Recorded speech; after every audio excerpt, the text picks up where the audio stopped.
Assalamualaikum warahmatullahi wabarakatuh. Selamat malam teman-teman. Ini dalam kondisi malam hari, sekitar 9:30 malam. Saya akan sharing ataupun berbagi pengalaman mengenai pembangunan rumah. Jadi dulu awalnya saya hanya melakukan sebuah tindakan, yakni memondasi.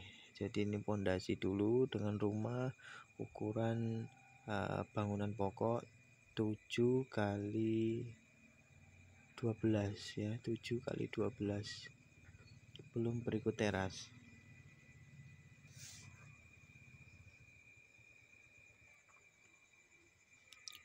Awal yakni mondasi, langkah pertama yang saya lakukan yakni mondasi seluruhnya ini kecuali dapur itu tambahan susulan. Jadi ukuran pokok rumah itu 7 kali 12 tambahan dengan teras ini ukuran 3 kali 4, lalu L di sebelah sana itu yang saya jadikan kamar dan tempat sholat, yakni ukuran 3 kali 7 itu bagi 2. Itu pokoknya, belum berikut dapur. Setelah pondasi berjalan di hari pertama pondasi itu karena di sini adatnya itu sambatan ya.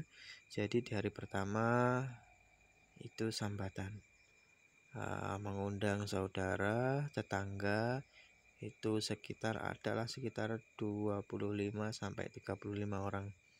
Itu di hari pertama. Namun sebelumnya, di hari sebelumnya itu sudah dilakukan pengukuran.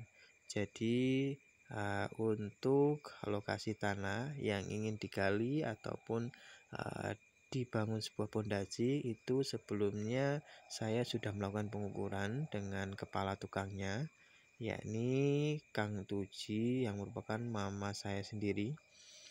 Di hari Jumatnya, karena ini mulai hari Sabtu ya, kalau nggak salah dulu. Pokoknya pada intinya itu di hari sebelumnya, taruhlah misalnya hari Jumat, itu pengukuran semua diukur dengan kamar ukuran berapa, denah yang kita punya itu digambar, ditaruh tanah, patok-patok semua.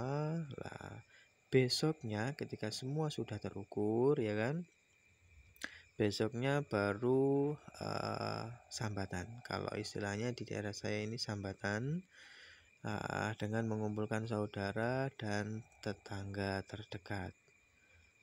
Lakukanlah sambatan, penggalian tanah, lalu pemasangan batu, ada yang mecah, ada yang mendekatkan, sambatan guyub rukun seperti itu ya. Karena adat di kampung sini seperti itu. Lalu berjalan satu hari. Di hari pertama pagi itu berangkat semua, tetangga, saudara berangkat semua, itu sekitar antara 25 sampai 35 orang ya. Setelah zuhur istirahat ya kan, mulai lagi jam 1 ataupun setengah 2, ada yang jam 1 datang, setengah 2, ada yang jam 2 datang. Itu pun tidak semua, karena di kampung kami, khususnya dusun kami ini banyak sekali kesibukan, khususnya yakni memelihara ternak. Ada yang memelihara sapi, ada yang memelihara kambing dan lain sebagainya. Intinya aktivitas pribadi. Jadi untuk sore harinya itu tidak seperti di pagi harinya. Di hari pertama sambatan belum selesai, lalu lanjut di hari kedua. Belum selesai, lanjut di hari ketiga dengan tukang pokok. Kalau nggak salah kemarin itu tukangnya ada berapa? 1, 2, 3, 4.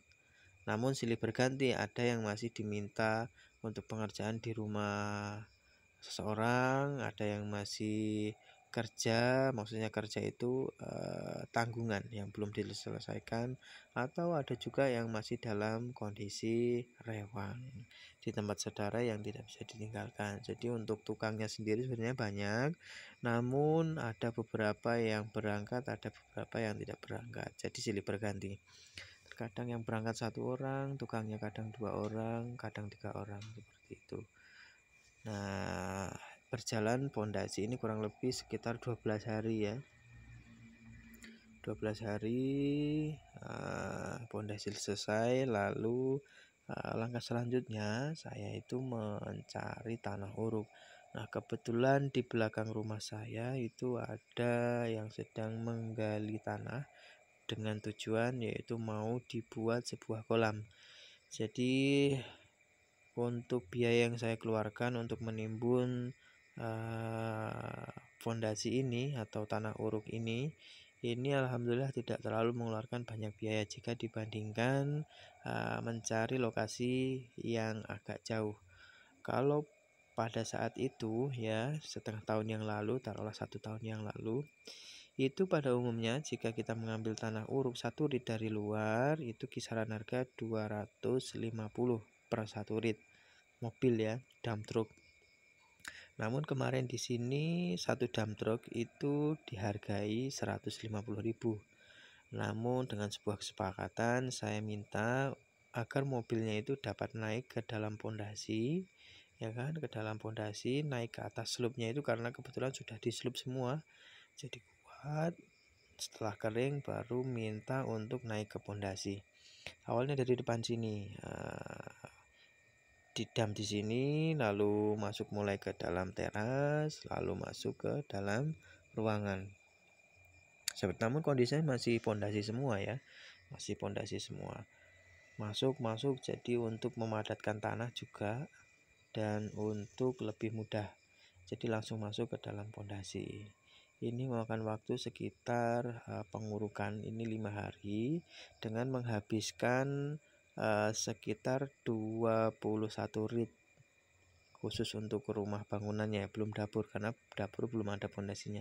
Itu sekitar 21 rit karena total pembelian yang saya beli yakni 25 rit, yang 2 rit saya taruh belakang untuk menimbun comberan yang nantinya akan dijauhkan ke belakang, 2 rit, lalu yang 2 rit lagi di dam di sini, lalu yang 1 rit di depan sini.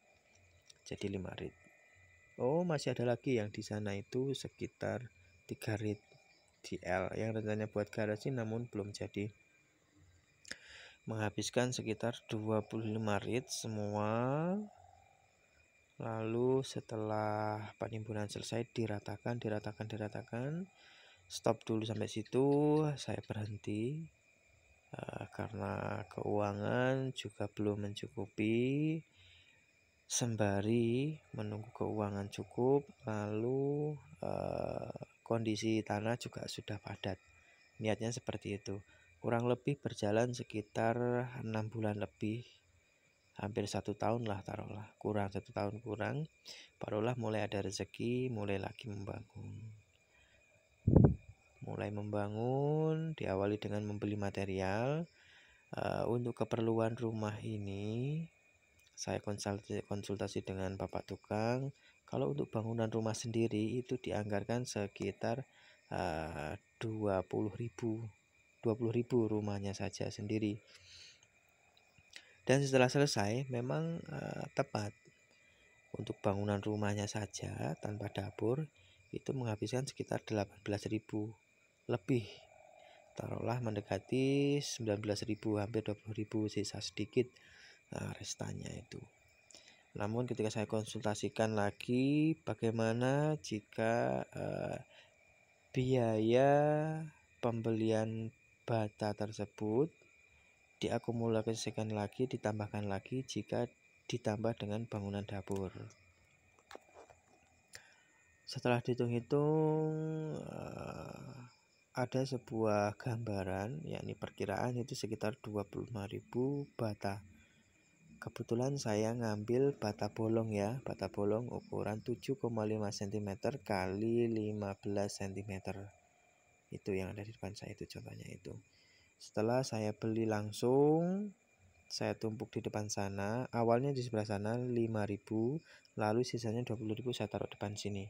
Kenapa? Karena aktivitas nantinya itu banyak yang dari depan pengambilannya. Tadinya mau disebar dari kanan, depan, kiri, belakang. Namun untuk mempermudah akses karena belum juga beli material lain seperti pasir, batu split dan sebagainya, maka ditaruhlah di depan sana. Lalu setelah pembelian bata itu oh ya, sedikit informasi buat teman-teman bahwa saya membeli bata bolong ini langsung dari pusatnya, yaitu di Pringsewu, dengan saya minta tolong kepada orang yang memiliki mobil untuk mencarikan ke sana. Ini dengan harga per 1000 bata bolongnya sudah sampai sini, sudah menurunkan bersih itu dengan harga 625.000.